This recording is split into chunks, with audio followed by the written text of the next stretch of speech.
Hi guys, and welcome back to Wellness Wednesday. This week we're looking at cold therapy and migraines. Is there any science behind it, or is it all just opinion? Let's get into it.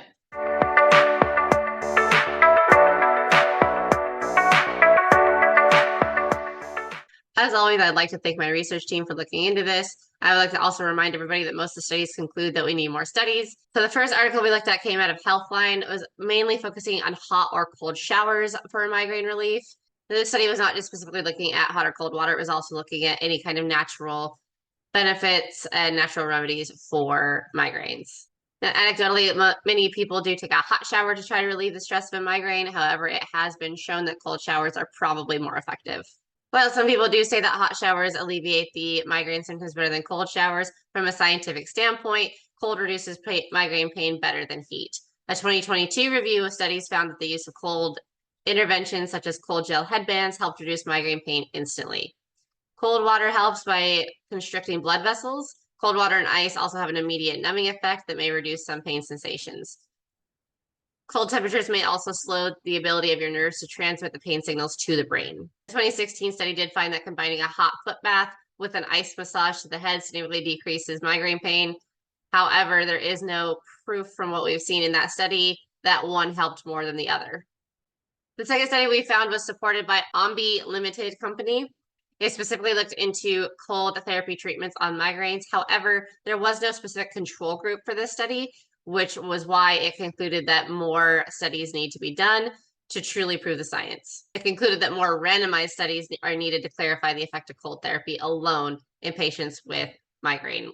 What the study ultimately found was that the more you use cold therapy to treat migraines, the better effect it has. Participants reported a higher percentage of success the second time that ice therapy was applied versus the first.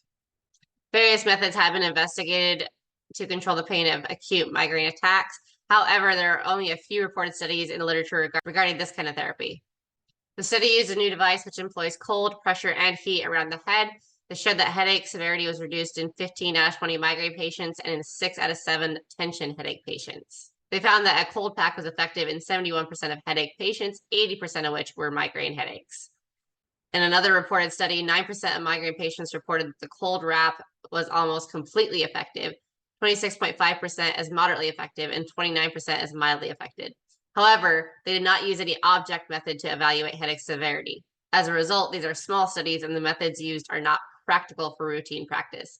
New studies are still needed to show the exact role of cold therapy for migraine attacks.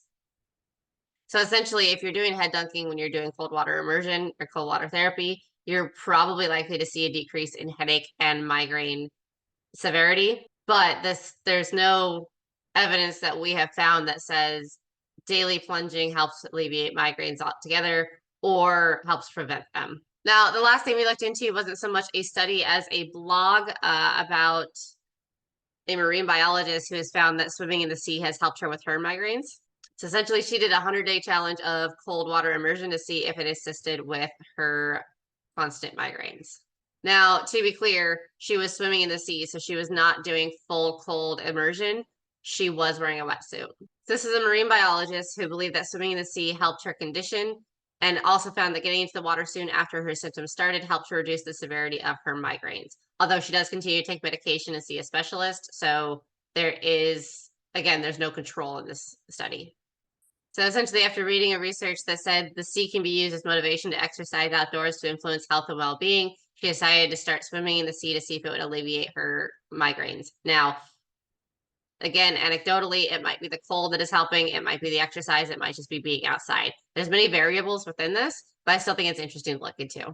This woman did document her journey across social media and it did get a lot of following, which prompted a university research project to be set up that was specifically looking for participants to take cold showers rather than a dip in the sea to see if it helped with their migraines. And this was posted back in 2019. So there's still research that needs to be done. Of course, there's research that needs to be done on all the benefits of cold therapy, as there's just not enough studies out there right now. And a lot of it is unfortunately anecdotal evidence versus actual scientific studies. But there are studies being done, and that's why we are here to research the studies and share them with you. Of course, this is brought to you by ice-wellness.com. Ice Wellness is a full spectrum health and wellness program. designed to help you find the perfect time and parameters for you to plunge. Cold water immersion is not one-dimensional. It is very, very personal, and as such, we believe that you should be tailoring it to your needs versus following somebody blindly on the internet.